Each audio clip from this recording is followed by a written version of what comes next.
Digital प्रतिरोध। Pavel Durov के अनुसार ईरान की इंटरनेट पाबंदी ने कैसे तकनीकी क्रांति को जन्म दिया। सरकार डिजिटल दुनिया पर अपना शिकंजा जितना कसने की कोशिश करती है, इंटरनेट उसकी उंगलियों से उतना ही फिसलता जाता है। टेलीग्राम के सह संस्थापक पावेल डुरोव के अनुसार उनके मैसेजिंग प्लेटफॉर्म को खत्म करने के ईरानी सरकार के लंबे अभियान का न केवल उल्टा असर हुआ है, बल्कि इसने बड़े पैमाने पर उन्नत सर्कुलेशन टेक्नोलॉजी में एक ज़मीनी उछाल पैदा कर दिया है। डुरोव ने हाल ही में एक ब्रीफिंग के दौरान कहा, ईरान ने सालों पहले टेलीग्राम को प्रतिबंधित कर दिया था, फिर भी राज्य की आक्रामक नाकेबंदी के बावजूद ईरान के करोड़ों नागरिक इस प्लेटफॉर्म पर सक्रिय है। ये निरंतर संपर्क हजारों स्थानीय सॉफ्टवेयर डेवलपर्स के एक उभरते उद्योग द्वारा संचालित है, जो अब मजबूत वर्चुअल प्राइवेट नेटवर्क बनने के लिए समर्पित है।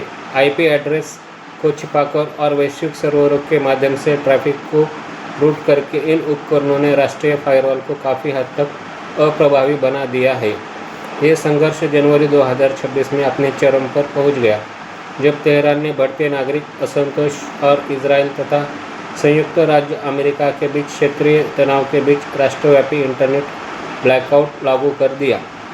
हालांकि यह ब्लैकआउट जनता को खामोश करने में विफल रहा, इसके बजाय इसने उपयोगकर्ताओं को उन विकेंद्रीकृत विकल्पों की ओर धकेल दिया है जो पारंपरिक सरकारी नियंत्रण के दायरे से बाहर काम करते हैं।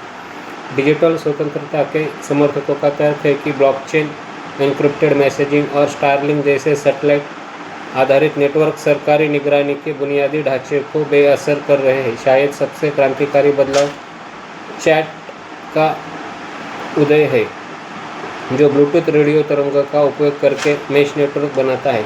हर स्मार्टफोन को एक रिले नोड में बदलकर बिटचैट उपयोगकर्ताओं को बिना किसी सैटेलाइट या सेल्युलर टावर में एक डिवाइस के दूसरे डिवाइस पर संवाद करने की अनुमति देता है।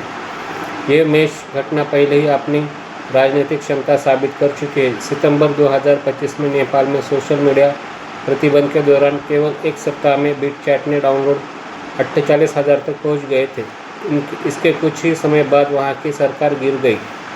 मेडागास्कर में हाल के विरोध प्रदर्शनों के दौरान भी इसी तरह के पैटर्न देखे गए। डुरोव का विश्लेषण बताता है कि राज्य और व्यक्ति के बीच शक्ति संतुलन में एक स्थायी बदलाव आया है।